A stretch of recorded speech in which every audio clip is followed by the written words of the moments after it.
बिस्मिल्लाहिर्रहमानिर्रहीम। मेरा बुनियादी मकसद इंसानियत तक इक़रा के नाम से जो मैंने चैनल शुरू किया है, उसका मकसद यही है कि लोगों को तालीम की अहमियत और उसे हासिल करने की अहमियत से आगाह किया जाए। कुरानी हवाले से इस बारे में गुफ्तगू करूँगा। इंसान क्या चाहता है, ये वो बुनियादी सवाल है जो हर इंसान के ज़हन में पैदा होना चाहिए। इंसान जिस घर में पैदा हो, अगर वो घराना हिंदू है या ईसाई है या यहूदी है, तो इंसान की चाहत क्या होगी। यही ना कि वो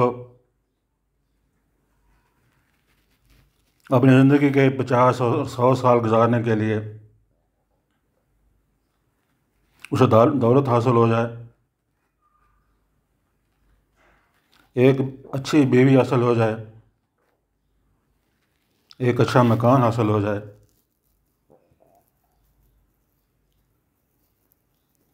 और उसकी तमाम की तमाम जद्दोजहद अपनी पूरी ज़िंदगी में इन्हीं चीज़ों के हसूल के लिए होगी।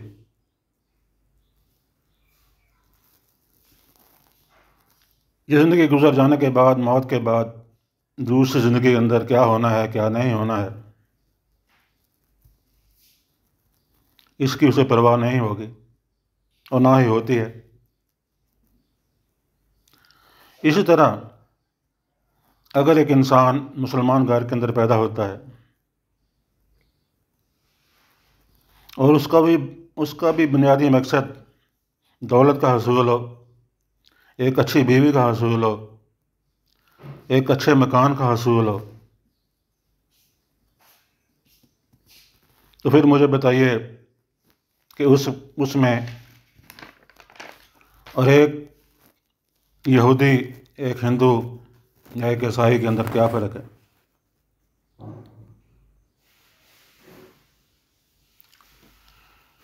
यानी वो बुनियादी फ़र्क जिसकी वजह से एक मुसलमान को इस दुनिया गुजर जाने के बाद, मौत के बाद सुकून हासिल हो, जन्नत का हसूल हासिल हो, जहन्नम की आग से बच जाए,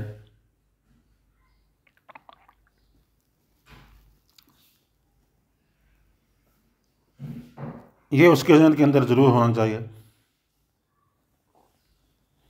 तो अल्लाह ताला ने जो पहली वही नाज़िल की इक़रा, उसमें अल्लाह ताला ने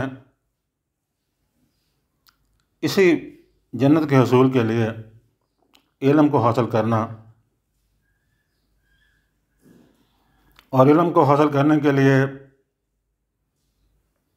जद्दोजहद करना, मुताला करना, ये लाज़मी करार दिया है। मेरा बुनियादी मकसद भी यही है कि इंसान के ज़हन के अंदर मुतालिया, इल्म हासिल करना और पढ़ने की अहमियत जो है उसको उजागर करने की कोशिश की जाए। एक मुसलमान अपनी ज़िंदगी के अंदर पैदा होने से लेकर मौत तक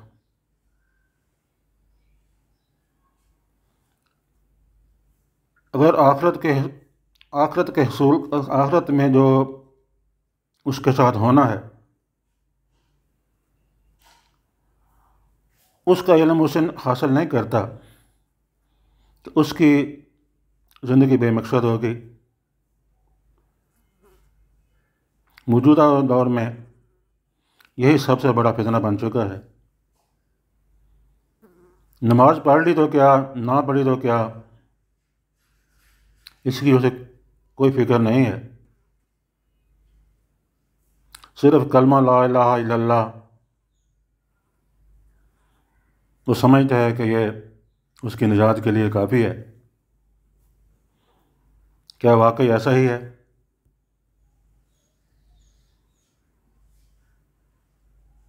ईसाई, यहूदी और हिंदू भी तो अल्लाह को मानते हैं, और जब उसको सामने नहीं देख पाते तो उसकी मुख्तलिफ शक्लें बना लेते हैं और उनकी पूजा शुरू कर देते हैं।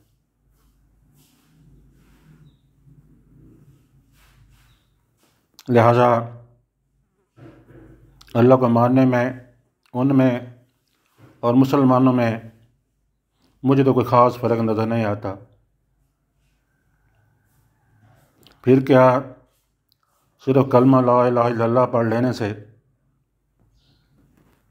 मुसलमान की निजात मुमकिन हो सकेगी? ये वो सवाल है जिस पर मैंने बार बार गौर किया है, लेकिन मुझे तो ज़ुबानी इकरार कलमा से इंसान की निजात मुमकिन नज़र नहीं आती।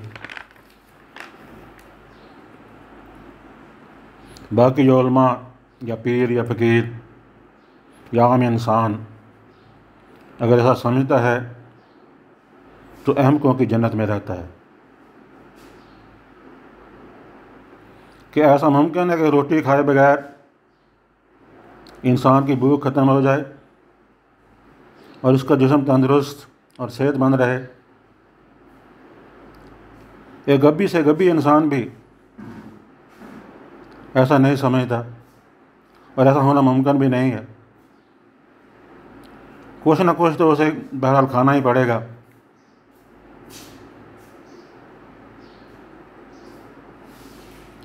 आप लोगों के पास अगर मेरे इस सवाल का कोई जवाब मौजूद हो तो मुझे ज़रूर बताएं, और अगर इसका सवाल आपके पास नहीं है और ज़ाहिर नहीं है तो आज ही से तौबा करें, नमाज और रोज़ा और नेकी के कामों के अंदर सबकत करें, ताकि आपकी इस दुनिया के बाद आखिरत के अंदर निजात मुमकिन हो सके। वल्लाहु आलम।